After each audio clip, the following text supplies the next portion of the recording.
राधा कृष्ण प्रणय महिमा विकृत ह्लादेन रक्ष्मा देकात्मना भुवि भुवि पुवौ देहभेद गतौ तौ चैतन्याख्यं प्रकटमधुना देयं चैकपात्यं राधा भावदूति सुबलितं नौमि कृष्णस्वरूपं वन्देऽहं श्रीगुरो श्रीयुतपदकमलं श्रीगुरून् वैष्णवांश्च श्रीरूपं साग्रजातं सहगण रघुनाथान्वितं तं सजीवं साद्वैतं सावधूतं परिजनसहितं कृष्णचैतन्यदेवं श्रीराधाकृष्णपादान् सहगण ललिता श्रीविशाखान्वितांश्च नमो ॐ विष्णुपादाय कृष्णप्रेष्ठाय भूतले श्रीमते भक्तिवेदान्त स्वामिनिति नामिने नमस्ते सारस्वते देवे गौरवाणी प्रचारिणे निर्विशेषशून्यवादी पाश्चात्यदेशतारिणे जय श्री कृष्ण चैतन्य प्रभु नित्यानंद श्री अद्वैत गदाधर श्रीवासदि श्री गौर भक्तबिंद हरे कृष्ण कृष्ण कृष्ण हरे हरे हरे राम राम राम हरे हरे। ओं नमो भगवते वासुदेवाय ओं नमो भगवते वासुदेवाय ओं नमो भगवते वासुदेवाय। नारायणं नमस्कृत्य नरं चैव नरोत्तमं देवीं सरस्वतीं व्यासं ततो जयमुदीरयेत् तमादिदेवं करुणानिधानं तमालवर्णं सुहितावतारम् अपार संसार समुद्रसेतुं भजामहे भागवत स्वरूपं। ग्रंथराज श्रीमद् भागवतम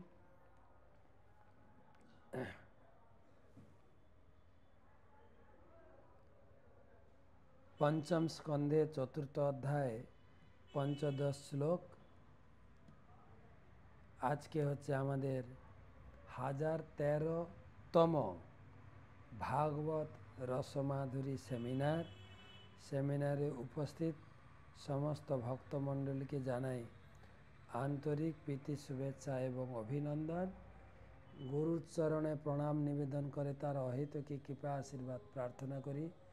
नमो ओं विष्णुपादाय कृष्ण प्रेष्ठाय भूतले श्रीमते जय पताका स्वामिनिति नामिने नमो आचार्य पादाय निताय कृपा प्रदायिने गौरकथा धामदाय नगर ग्राम तारिणे।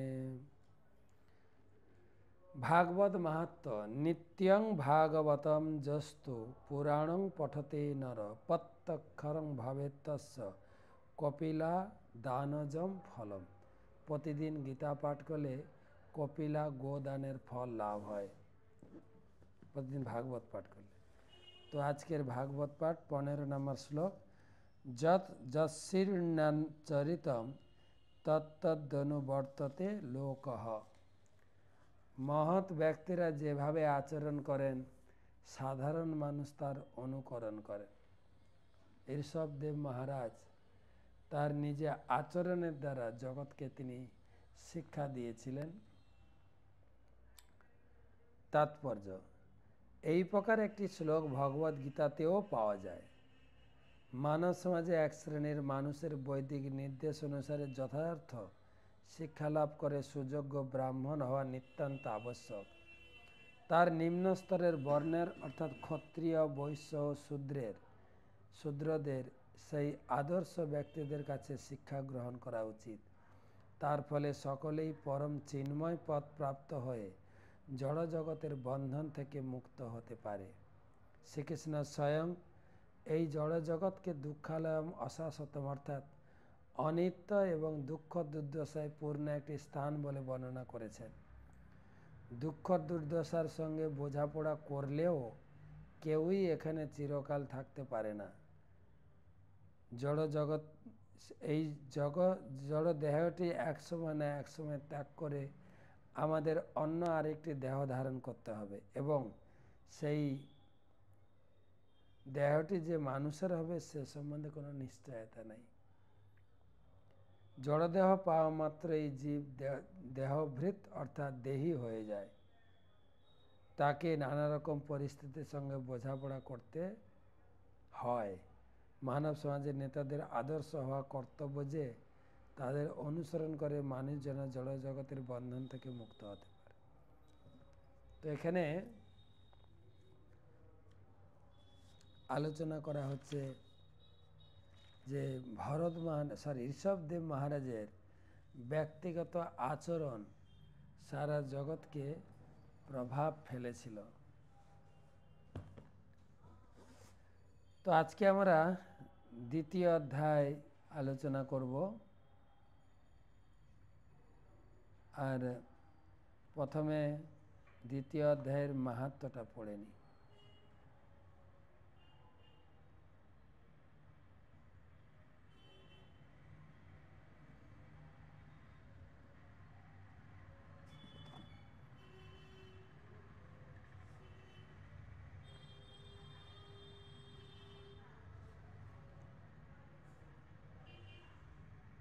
শিব পার্বতী সংবাদে আমরা প্রথম অধ্যায় পড়েছিলাম। দ্বিতীয় অধ্যায়টা আজকে এবং কালকে দুটো ক্লাসে পড়ব। দ্বিতীয় অধ্যায়, ভগবান বিষ্ণু বললেন, প্রিয় লক্ষ্মী, আমার কাছে তুমি ভগবদ্গীতার প্রথম অধ্যায়ের মাহাত্ম্য শ্রবণ করেছ। সেই সুশর্মা ব্রাহ্মণের কাহিনী শুনেছেন। এখন দ্বিতীয় অধ্যায় তুমি মন দিয়ে শ্রবণ করো।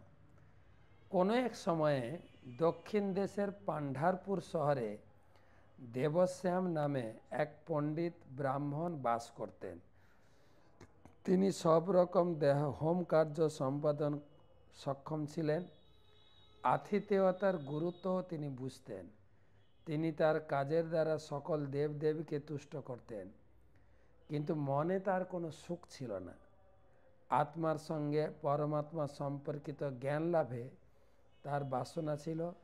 শেষের দিকে তিনি অনেক যোগী ও তপস্বীদের আমন্ত্রণ করে তাদের প্রতি সকল প্রকার সেবা সম্পাদন করে তাদের কাছে পরম তত্ত্ব সম্বন্ধে জানতে চাইতেন। এইভাবে তার জীবনের বহু সময় কেটে যায়।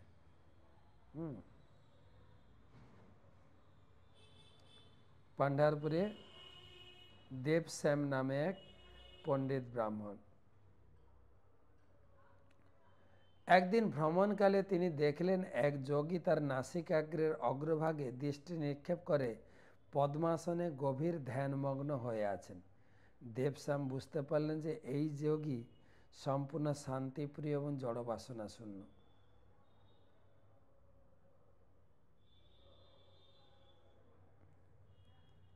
গভীর শ্রদ্ধা ও সম্মানের সঙ্গে দেবশ্যাম ওই যোগীর চরণে পতিত হয়ে জানতে চাইলেন যে তিনি কি করে পূর্ণ মানসিক শান্তি পাবেন। তখন পরম পুরুষ ভগবান শ্রীকৃষ্ণ সম্বন্ধে পূর্ণের অধিকারী সেই যোগী দেবশ্যামকে সপুর গ্রামে গিয়ে ছাগ পালক মিত্রভানের সঙ্গে দেখা করে তার কাছ থেকে ভগবত উপলব্ধির নির্দেশ গ্রহণ করতে বললেন। বোঝা গেল, দেবশ্যাম তিনি এক যোগীকে দেখলেন, নিশ্চয়ই সেই যোগী পূর্ণ শান্তিতে রয়েছেন। তার কাছে জানতে চাইলেন, বলে না, পূর্ণ শান্তি সম্বন্ধে জানতে গেলে তুমি সপুর যাও, ওখানে ছাগ পালক মিত্রভান তোমাকে দিব্য জ্ঞান দেবেন। এই কথা শুনে দেবশ্যাম সেই যোগীকে পুনঃ পুনঃ শ্রদ্ধা নিবেদন করে সপুরের উদ্দেশ্যে রওনা হলেন। সেখানে পৌঁছে উত্তর দিকে তিনি এক সুন্দর বন দেখতে পেলেন। ওই বনেই মিত্রভান বাস করত। বনে প্রবেশ করে দেখলেন যে একটি ছোট্ট নদীর তীরে প্রস্তরখণ্ডের উপর মিত্রভান বসে আছে। মিত্রভানকে খুব সুন্দর, সম্পূর্ণ শান্ত দেখাচ্ছিল। বনে মৃদুমন্দ বাতাস বইছিল এবং চতুর্দিক থেকে সুন্দর সৌরভ নির্গত হচ্ছিল। যত্রতত্র ছাগলের পাল শান্তিতে ও নির্ভয়ে ঘুরে বেড়াচ্ছিল। কয়েকটি ছাগকে বাঘ ও অন্যান্য হিংস্র জন্তুর পাশে উপবিষ্ট হতেও দেখা গেল। ছাগ ও বাঘ একসঙ্গে আছে। এই দৃশ্য দেখে দেবশ্যামের মন শান্ত হলো। তিনি শ্রদ্ধার সঙ্গে মিত্রভানের কাছে গিয়ে তার পাশে বসলেন। মিত্রভান গভীর ধ্যানমগ্ন ছিল। কিছুক্ষণ পর দেবশ্যাম জানতে চাইলেন কি করে তিনি কৃষ্ণ ভক্তি লাভে সক্ষম হবেন। প্রশ্ন শুনে মিত্রভান মুহূর্তকাল গভীর চিন্তায় ডুবে গেলেন। তারপর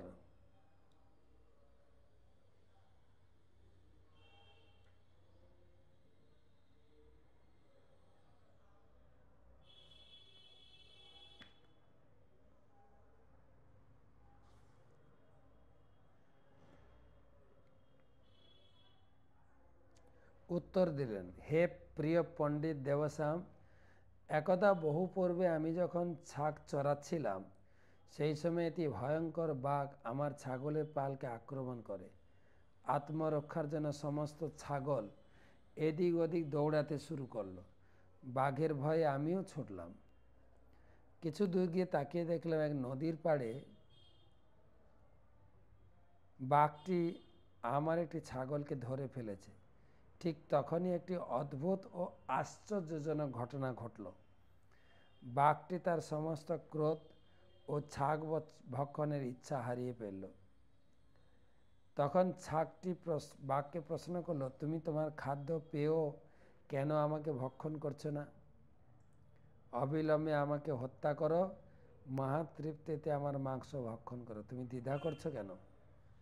বাঘটি বলল, প্রিয় ছাগ, এই বনে আসার পর সকল ক্রোধ, ক্ষুধা, তৃষ্ণা অন্তর্হিত হয়েছে। ছাগ বলল, আমিও বুঝতে পারছি না কেন আমি এত নির্ভীক ও শান্তি বোধ করছি। এর কারণ কি হতে পারে? তোমার জানা থাকলে দয়া করে আমাকে তা জানাও। বাঘ বলল, আমি তা জানি না, চলো ওই লোকটাকে জিজ্ঞাসা করা যাক। বাঘ ও ছাগের এরূপ কথোপকথন শুনে আমি অতীব বিস্ময়ান্বিত হলাম। এমতো সময় তারা আমার কাছে এসে কারণ জানতে চাইল। আমি লক্ষ্য করলাম নিকটেই গাছের ডালে এক বানর বসে আছে। আমি তখন এই দুজনকে সঙ্গে নিয়ে বানরটির কাছে এর কারণ জানতে চাইলাম।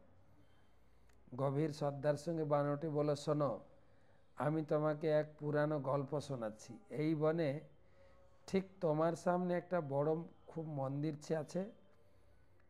ভগবান ব্রহ্মা সেই মন্দিরে একটি শিবলিঙ্গ প্রতিষ্ঠা করেন। বহু পূর্বে সুকাম নামে এক বিদ্বান মুনি এখানে বাস করত। তিনি অনেক কঠোর সংযম পালন করেছিল। প্রতিদিন বন থেকে ফলমূল ও নদী থেকে জল এনে ভগবান শিবের পূজা করত। এইভাবে বহুদিন তিনি এখানে বাস করেন। একদিন সেখানে এক মুনির আগমন হলো।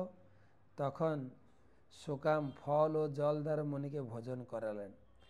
মুনিবারের ভোজন বিশ্রাম গ্রহণের পর সুকাম বললেন যে কঠোর সংযমের সঙ্গে পূজা অর্চনা করে তিনি এখানে পড়ে আছেন শুধু ভগবান কৃষ্ণ সম্বন্ধে জ্ঞান লাভের জন্য। আজ সেই মুনিবারের সাহচর্যে তার সেই কঠোর তপকৃচ্ছ্র সাধনে ফল লাভ হলো।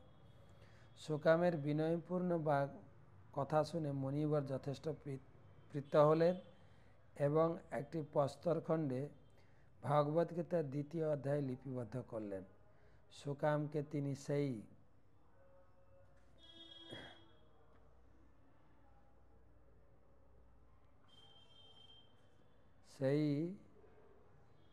শ্লোকগুলি প্রতিদিন পাঠ করতে নির্দেশ দিলেন। এরূপ করলে অচিরেই তার অভীষ্ট লাভ হবে। একথা বলে মুনিবার সেখান থেকে অন্তর্হিত হলেন। সুকাম শুধু তাকিয়ে রইলেন। এরপর থেকে প্রতিদিন সুকাম সেই মুনিবারের নির্দেশ মতো বাকি জীবনভর সেই 2য় অধ্যায়ের শ্লোকগুলি আবৃত্তি করেন। শীঘ্রই তিনি কৃষ্ণ সম্বন্ধে পূর্ণ জ্ঞান লাভ করেন। আবৃত্তি শুরুর দিন থেকেই তার ক্ষুধা তৃষ্ণার অনুভব দূর হয়ে যায়।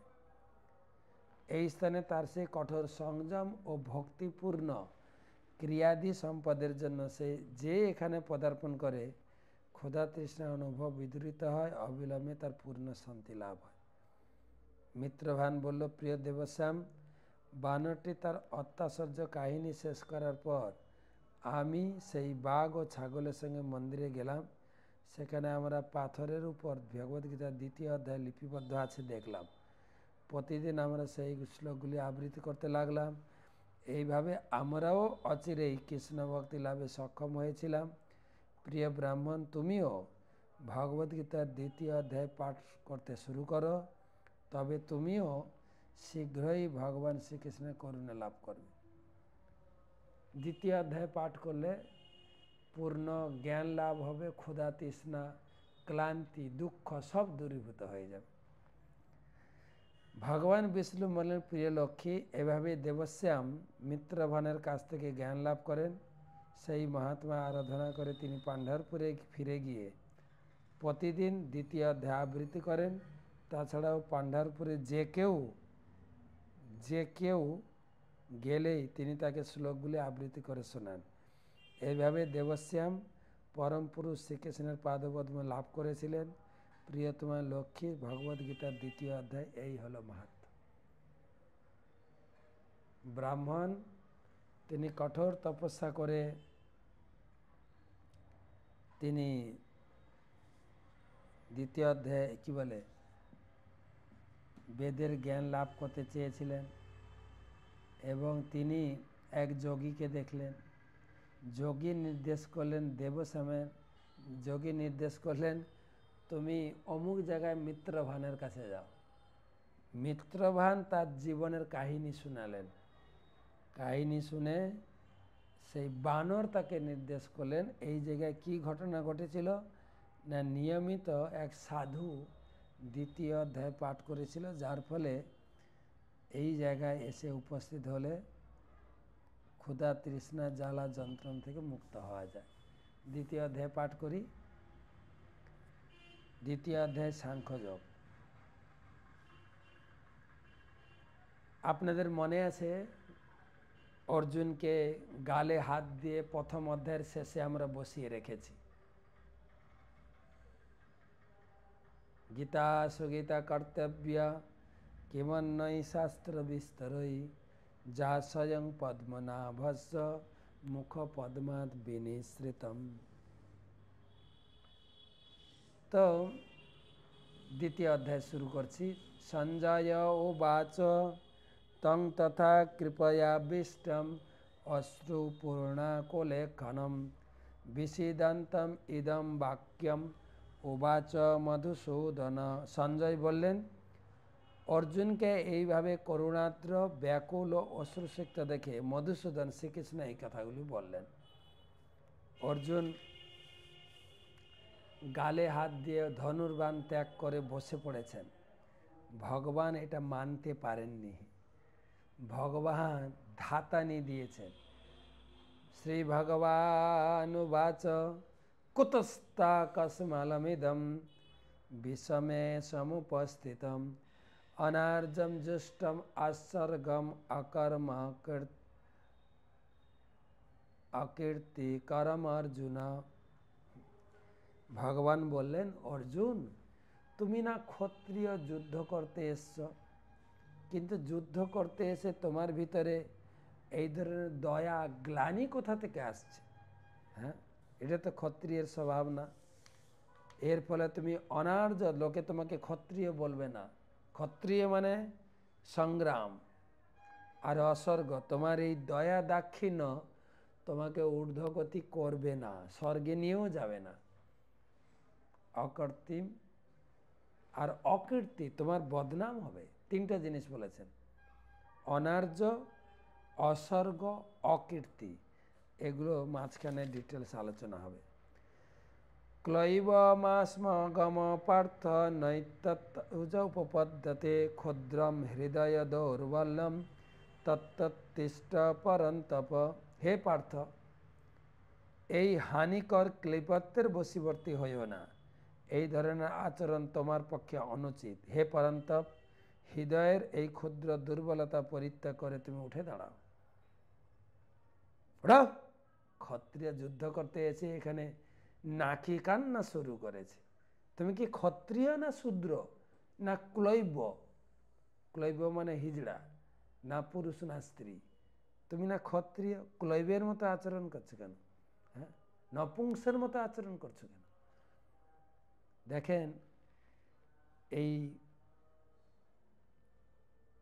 দয়া দাক্ষিণ্যটা সব ক্ষেত্রে কাজে লাগে না।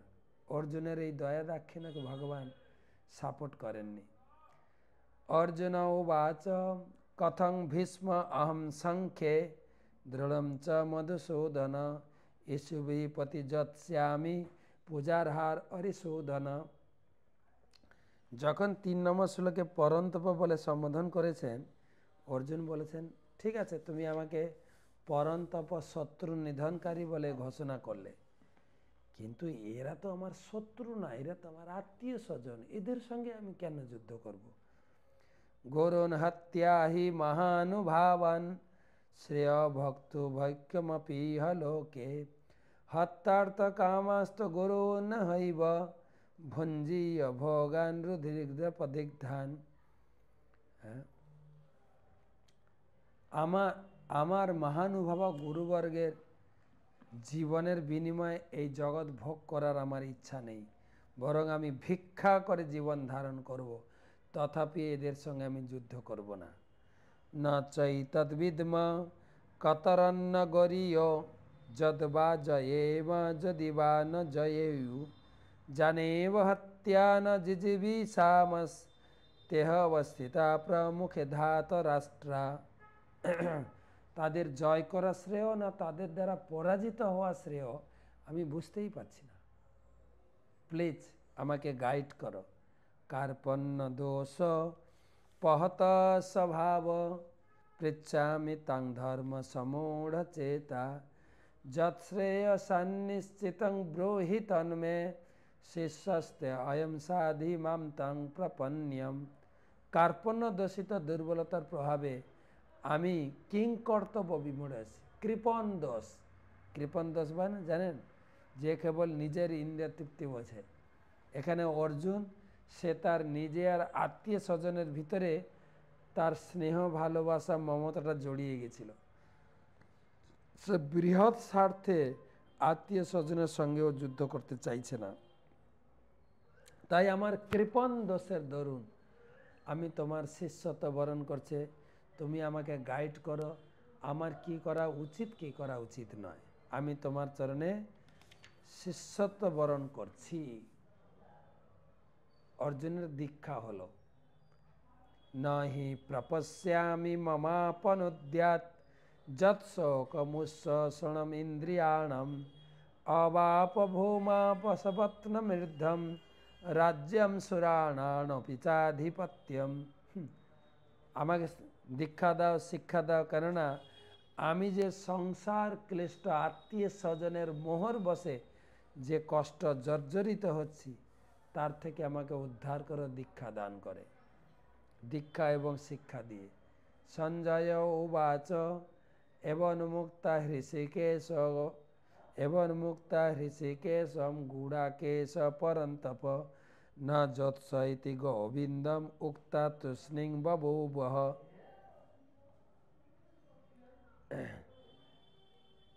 এই মনোভাব ব্যক্ত করে অর্জুন আবার আমি যুদ্ধ করব না, হে গোবিন্দ আমাকে গাইড করো।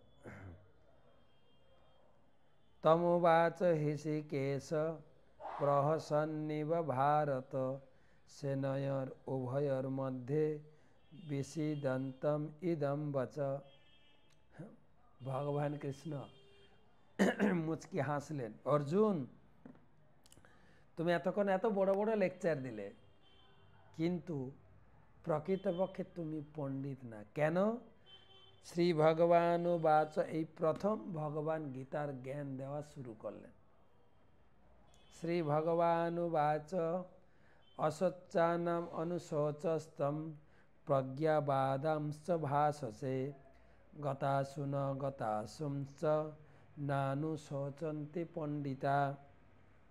পরমেশ্বর ভগবান বলেন তুমি প্রাজ্ঞের মতো কথা বলছো, অতএব যে বিষয়ে শোক করা উচিত নয় সেই বিষয়ে শোক করছো। যারা যথার্থই পণ্ডিত তারা কখনো জীবিত অথবা মৃত কারোর জন্যই শোক করেন না।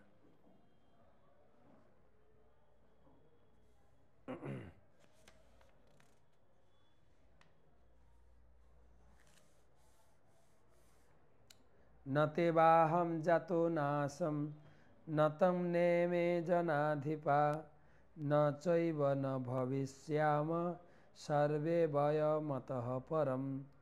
এমন কোনো সময় ছিল না যখন আমার তোমার ও এই সমস্ত রাজাদের অস্তিত্ব ছিল না, ভবিষ্যতেও কখনো আমরা অস্তিত্বহীন হব না।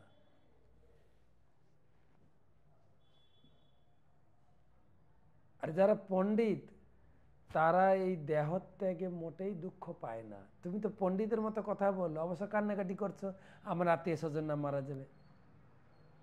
আত্মীয় স্বজন কেউ মারা যাবে না। নতে বাহাম জাতি না। তুমি আমি আগেও ছিলাম, এখনো আছি, পরে থাকবো। ভীষ্ম দ্রোণ আগে ছিল, এখন ছিল, পরে থাকবে। কেন আমাদের অস্তিত্ব নষ্ট হয় না। যেরকম আমাদের বাড়িতে কেউ মারা গেলে আমরা কি বলি, আমার দাদু আমাদের ছেড়ে চলে গেছেন। দাদু মারা যাননি, ছেড়ে চলে গেছেন, দেহটা এখানে ফেলে দিয়ে গেছেন, আত্মা চলে গেছে। দেহিষ্ণবিন যথা দেহে কৌমারম যৌবনম জরা তথা দেহান্তর প্রাপ্তি ধীরস্তত্র ন মহীয়তি।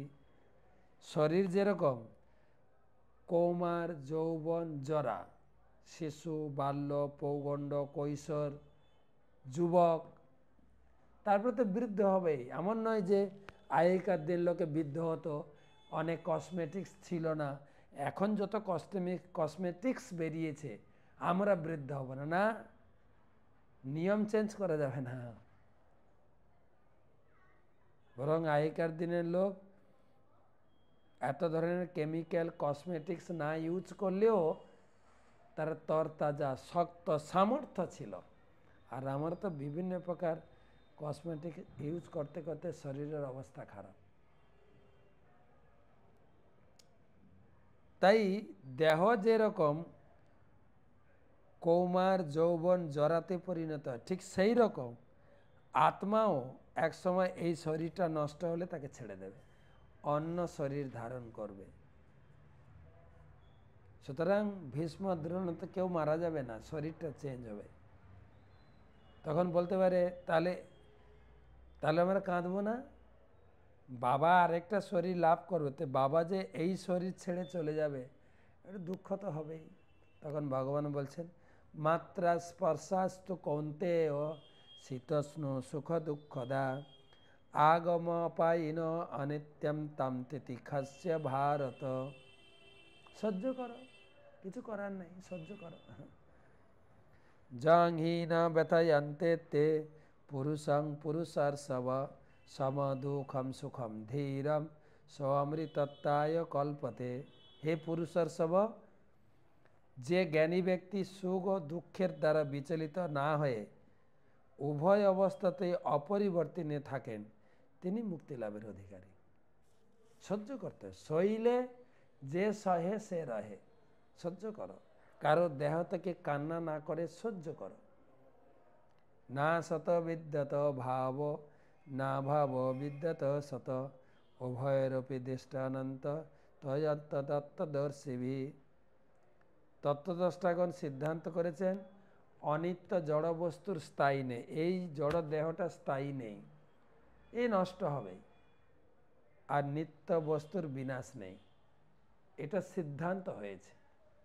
আত্মাকে কেউ বিনাশ করতে পারে না, আর এই শরীরকে কেউ রক্ষা করতে পারে না, এমনকি ডাক্তার কি এলআইসিও। শরীর নষ্ট হবে, ডাক্তাররাও মারা যাবে, এলআইসির এজেন্টরাও মারা যাবে, মারা যাচ্ছে। অবিনাশী তু তদ্বিদ্ধি যেন সর্বমিদম ততম বিনাশায় অব্যয়স্য ন কশ্চিৎ কর্তুমার্হতি। যা সমগ্র দেহে পরিব্যাপ্ত হয়ে রয়েছে তাকে তুমি অবিনাশী বলে জানবে, সেই অব্যয় আত্মাকে কেউ বিনাশ করতে সক্ষম নয়। অব্যয় আত্মা কেউ মারতে পারবে না। অন্তবন্ত ইমে দেহা নিত্য সক্তা শরীরিণা অনাসি অপ্রমেয়স্য যস্মাৎ তস্মাৎ যুদ্ধস্য ভারত। এই আত্মা আছে অবিনাশী, অপরিমেয়, শাশ্বত। অতএব এই বিচার করে তুমি যুদ্ধ করো। জয়নং বেত্তি হন্তারম যশ্চৈনং মন্নতে হতম উভৌ তৌ ন বিজানীত ন্যায়ং হন্তি ন হন্যতে। জীবাত্মাকে হন্তা বলে মনে করা উচিত নয়, একে নিহত বলে মনে করা উচিত নয়। যে হন্তা বলে মনে করে, যে নিহত বলে মনে করে, সে যথার্থ জ্ঞানী নয়। আত্মা কাউকে হত্যা করে না, কাউকে হত্যা করাতেও পারে না। অর্থাৎ আমি তোমাকে যুদ্ধ করতে উৎসাহ দিচ্ছি, কিন্তু আমি তোমাকে হত্যা করাচ্ছি না, আমি তোমাকে দিয়ে হত্যা করাচ্ছি না, বা তুমিও হত্যা করছো না কাউকে। ন জায়তে ম্রিয়তে বা কদাচিন নাহ্যং ভূত্তা ভবিতা বা ন ভূয় অজো নিত্য শাশ্বতয়ং পুরাণ ন হন্যতে হন্যমানে শরীরে। এই আত্মার বারবার জন্ম হয় না, বারবার মৃত্যু হয় না। জন্মরহিত আত্মা শাশ্বত, নিত্য, পুরাতন, চিরনবীন। শরীর নষ্ট হলেও আত্মা কখনো বিনষ্ট হয় না। বেদা বিনাশিনম নিত্যম জয়েনম অজম অব্যয়ম কথম স পুরুষ পার্থ কম ঘাতয়তি হন্তিকম। হে পার্থ, যিনি এই আত্মাকে অবিনাশী, শাশ্বত, জন্মরহিত, অক্ষয় বলে জানেন, তিনি কিভাবে কাউকে হত্যা করতে পারেন বা হত্যা করাতে পারেন? যিনি জানেন আত্মা নিত্য, কে হত্যা করবে? কাকে হত্যা করাবেন আপনি? আত্মা এবং শরীরের পার্থক্য বলতে গিয়ে এটা উদাহরণ দিচ্ছেন ভগবান। বাসাংসি জীর্ণানি যথা বিহায় নবাণি গৃহাতি নরোপরাণি তথা শরীরাণি বিহায় জীর্ণান্য অন্যানি সংজাতি নবানি দেহি।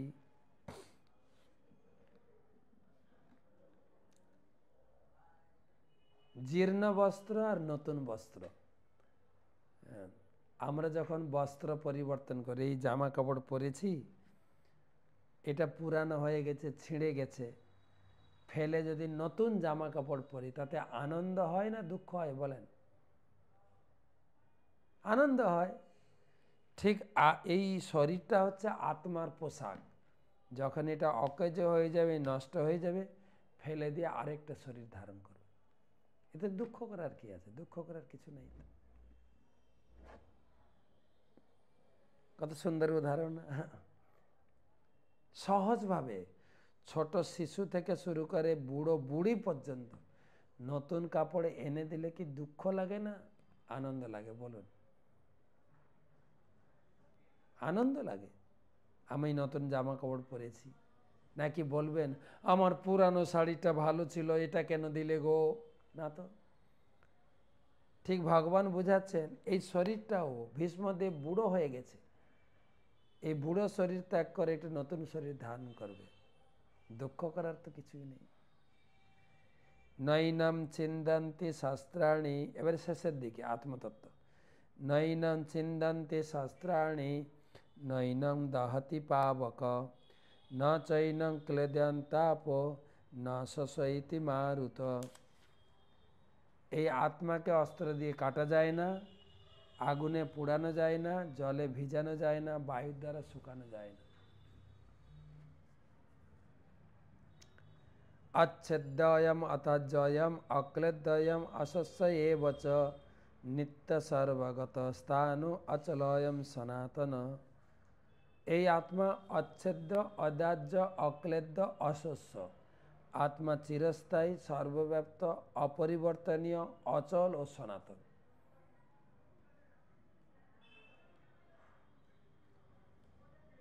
এই 23-24 শ্লোকটা একই। এবারে এই আত্মতত্ত্ববিদ্যার আধুনিক কিছু যুক্তি ব্যাখ্যা করছেন, খণ্ডন করছেন। অবক্তয়ম অচিন্তয়ম অবিকার্যয়ম উচ্যতে তস্মাদেবং বিদিত্যৈনম নাসু চচতি মর্হিষি। আত্মা অব্যক্ত, অচিন্ত, অবিকারী বলে শাস্ত্রে উল্লেখ হয়েছে। অতএব সনাতন স্বরূপ এই আত্মার আত্মতত্ত্ব অবগত হয়ে তোমার যুদ্ধ করা উচিত। অথ চৈনম নিত্য জাতম নিত্যং বা মন্যসে মৃতম তথাপি তং মহাবাহ নৈনম সচিতমার্হসি। হে মহাবাহ, আর যদি তুমি মনে করে যে আত্মা বারবার জন্ম হয়, মৃত্যু হয়, তা সব করা উচিত না। বিজ্ঞানিকরা বলে না, আগে ছিল না কোনো কিছু, হঠাৎ কেমিক্যাল থেকে, বিগ ব্যাং থিওরি, কেমিক্যাল থেকে হঠাৎ প্রাণের উদ্বোধন, হঠাৎ এসছে হঠাৎ চলে যাবে, তা দুঃখ করার কি আছে। জাতস্যৈ ধ্রুবং মৃত্যুম ধ্রুবম জন্ম মৃতস্য চ তস্মাৎ পরিহার্য অর্থে নতম সচিতুর্মার্হসি। যার জন্ম হয়েছে তা মরবে। যদি লজিক দর্শন পড়ায় না কলেজে, রবীন্দ্রনাথের দাড়ি আছে, রাম ছাগলের দাড়ি আছে, অর্থাৎ রবীন্দ্রনাথ একটা রাম ছাগল, যুক্তি। তো এখানেও ভগবান যুক্তি দিয়ে বোঝাচ্ছেন। হ্যাঁ, রাম মরে, যদু মরে, শ্যাম মরে, মানুষ মাত্রই সবাই মরে। এখানেও ভগবান বলছেন যার জন্ম হয়েছে সে মরবে, যে মারা গেছে আবার জন্মগ্রহণ করবে। এ প্রকৃতির অমোঘ নিয়ম, কেউ ত্যাগ করতে পারে না। যে জন্মগ্রহণ করছে তার মৃত্যু হবেই, জন্মিলে মরিতে হবে, অমর কে কথা কবে। তা তুমি মারলেও মরবে, না হলে এমনি মরবে, মরবেই, কেউ আটকাতে পারবে। তো এখানে আবার পাপের প্রশ্ন আসে কোথায়। অব্যক্তাদীনি ভূতানি ব্যক্ত মধ্যানি ভারত অব্যক্ত নিধনান্যেব তত্র কা পরিদেবনা। আরেকটা উদাহরণ দিয়েছে, আগে ছিল না, এখন আছে, পরে থাকবে না। সেখানে আবার পাপ হবে কোত্থেকে? দুঃখ করছো কেন? ধরুন ফাঁকা জমি ছিল, হঠাৎ একটা বিল্ডিং হলো, বিল্ডিংটা ভেঙে ভেঙে গুড়িয়ে দিয়ে আবার জমি হয়ে গেল, বাস, দুঃখ কিসে? তো আত্মতত্ত্ববিদ্যাটা খুব আশ্চর্যজনক। ভগবান বলছেন আশ্চর্যবৎ পশ্যতি কশ্চিদেনম আশ্চর্যবৎ বদতি তথৈব চান্য আশ্চর্যবৎ চৈনমনন্য শৃণতি শ্রুতাপেণ বেদ ন চৈব কশ্চিৎ। কেউ এই আত্মাকে আশ্চর্যবৎ জ্ঞানে দর্শন করে, কেউ আশ্চর্যবৎ বলে বর্ণনা করেন, কেউ আশ্চর্য জ্ঞানে শ্রবণ করে, কেউ আবার শুনেও তাকে আদৌ বুঝতে পারে না। আমি তোমাকে বুঝাতে পারলাম না ঠিক মতো, তুমিও বুঝতে পারলে না, বুঝাও কঠিন। দেহি নিত্যম অবদ্ধায়ম দেহে সর্বস্ব ভারত তস্মাৎ সর্বাণি ভূতানি নতম সচিতুমার্হসি। অতএব হে ভারত, দেহে আত্মা অবশ্যই অবদ্ধ, তাকে বধ করা যায় না। অতএব কোনো প্রাণীর জন্য তোমার শোক করা উচিত নয়। এটা আত্মতত্ত্ব জ্ঞান। ভগবান আরেক দিক দিয়ে বুঝালেন, তুমি ক্ষত্রিয়র দিক থেকে বিচার করো। সধর্মমপি চাবেক্ষম ন বিকম্পতুম মোরহসি ধর্মাবধি যুদ্ধাশ্রয় অন্যাৎ ক্ষত্রিয়স্য ন বিদ্যতে। ক্ষত্রিয় হিসেবে তোমার কর্তব্য হচ্ছে যুদ্ধ করা, তার থেকে পবিত্র কাজ আর কিছুই নাই। যার যেটা কর্তব্য সে সেটা করবে। ব্যবসাদার ব্যবসা করতে গিয়ে মিথ্যা কথা বলবে, তাতেই তাকে করতে হবে। ক্ষত্রিয় যুদ্ধ করে লোকজন মারা যাবে, রক্ত মাখামাখি করতেই হবে, তার সেটা কর্তব্য। যদৃচ্ছয়া চোপপন্যম স্বর্গদ্বারম অপাবৃতম সুখী ন ক্ষত্রিয়া পার্থ লভতে যুদ্ধম অদৃশম। আর হে পার্থ, না চাইতে তোমার কাছে একটা উপহার এসে গেছে, কি না ভীষ্মর সঙ্গে যুদ্ধ করবে। ধরো তুমি হারবে জিতবে তো পরে, যদি বলো সচিন তেন্ডুলকরের সঙ্গে খেলার সুযোগ এসছে, বলেন পর্দায় আসবে কিনা, সিনেমায় আসবে কিনা, টিভিতে আসবে কিনা, পেপারে আসবে কিনা? আরে অর্জুন যুদ্ধ করো, ভীষ্মদেবের সঙ্গে লড়াই করবে, হার জিতের কি যায় আসে? লোকে তো বলবে অর্জুন ভীষ্মের সঙ্গে লড়াই করেছেন, এতেই তোমার খ্যাতি হবে। অত চেত্তমিমম ধর্মম সংগ্রামম ন করিষ্যসি তত সধর্ম কীর্তিম চ হিত্যা পাপম অবাপসি। যদি তুমি যুদ্ধ না করো তোমার পাপ হবে এবং তোমার কীর্তিহীনতার কথা বলবে লোকে। আর ক্ষত্রিয় ধর্ম থেকে পতন হবে। অকীর্তিম চাপি ভূতানি কথয়িষ্যন্তি তেহ বয়ম সম্ভাবিত চা কীর্তি মরণাদতিরিচ্যতে। হ্যাঁ, আর তুমি ক্ষত্রিয়, তোমার যখন কীর্তিহীনতার, তোমাকে যখন লোকে গালি দেবে, কা পুরুষ কথাকার, তুমি মানতে পারবে? ক্ষত্রিয় তুমি সহ্য করতে পারবে? হ্যাঁ, লোকে কি বলবে জানো? ভয়াদ রণা উপতর ভয়াদ রণাদ উপরতম মৎসন্তে তং মহারথা যে চ তং মহোমত ভূত্যা যাস্যসী লাঘবম। তোমার যে এত যশ খ্যাতি মাটিতে মিশে যাবে। লোকে বলবে না যে তুমি দয়া দেখে যুদ্ধক্ষেত্র থেকে ছেড়ে গেছ, না, লোকে বলবে ভয়ে ভয়ে পালিয়ে গেছে। লোকে কখনো সুনাম করে না, যা করবেন লোকে উল্টো বুঝবে। তুমি যুদ্ধ করো, যুদ্ধ না করে পালিয়ে গেলে তোমার কীর্তিহীন হবে। হ্যাঁ, ক্ষত্রিয় তুমি সহ্য করতেই পারবে না। মহাভারতে একটা চুটকি শোনায়, যুদ্ধের শেষে, কুরুক্ষেত্রের যুদ্ধের শেষে দুর্যোধনকে খুঁজে পাওয়া যাচ্ছে না, কোথায় লুকিয়ে গেছে। যুধিষ্ঠির মহারাজ কৃষ্ণকে জিজ্ঞেস, কৃষ্ণ তুমি তো জানো দুর্যোধন কোথায় আছে? বলে হ্যাঁ আমি জানি, আপনি দ্বিতীয় পাণ্ডব ভীমকে দেন, আমরা দুজন খুঁজে বের করব। ভীমকে ব্রহ্মকুণ্ডের পাশে নিয়ে গেছেন, দিয়ে বলছে তুমি আচমন করো, তোমাকে কিছু মন্ত্র পড়াবো, তুমি জোরে জোরে জপ করবে। হ্যাঁ, বলছে ঠিক আছে, বলো কাপুরুষ, হ্যাঁ, ধর্মভীতু, ক্ষত্রিয় অধম, হিম্মত থাকলে সামনে আসো, জলের ভিতরে লুকিয়ে আছো কেন? এত ভয় কিসের? ক্ষত্রিয় অধম কথাকার। দুর্যোধনকে লক্ষ্য করে গালি দিচ্ছেন ভগবান কৃষ্ণ। কি বলে, ভীমকে বড় বড় গালি দেওয়ার মন্ত্র শিখিয়েছেন, আর দুর্যোধন জলের ভিতরে ছিল, তেড়ে বেরিয়েছে। ক্ষত্রিয় গালি বা বদনাম বা কি বলা যায়, নিন্দা সহ্য করতে পারবেন, তুমি সহ্য করবে কি করে? অবাচ্য বাদাংশ বহুন বদিসন্তি তবাহিতা নিন্দস্ত তব সামর্থ্যম তত দুঃখ তরম কি নুকিম। এর থেকে বড় দুঃখ আর কিছু নেই অর্জুন। তুমি যুদ্ধক্ষেত্রে তাদের দয়া দেখিয়ে ছেড়ে চলে গেলেও তারাই তোমাকে গালাগালি করবে, তুমি এটা সহ্য করতে পারবে না। তাই হত বা প্রাপসি স্বর্গম জিত্যা বা ভক্ষসে মহিম তসমাৎ উত্তিষ্ঠ কৌন্তেয় যুদ্ধ কৃত নিশ্চয়। যুদ্ধ করো, তুমি যদি মরে গেলে স্বর্গে যাবে, জিতে গেলে রাজ্য পাবে, তোমার লস নেই তো। যুদ্ধ করো, পরের অংশ কালকে।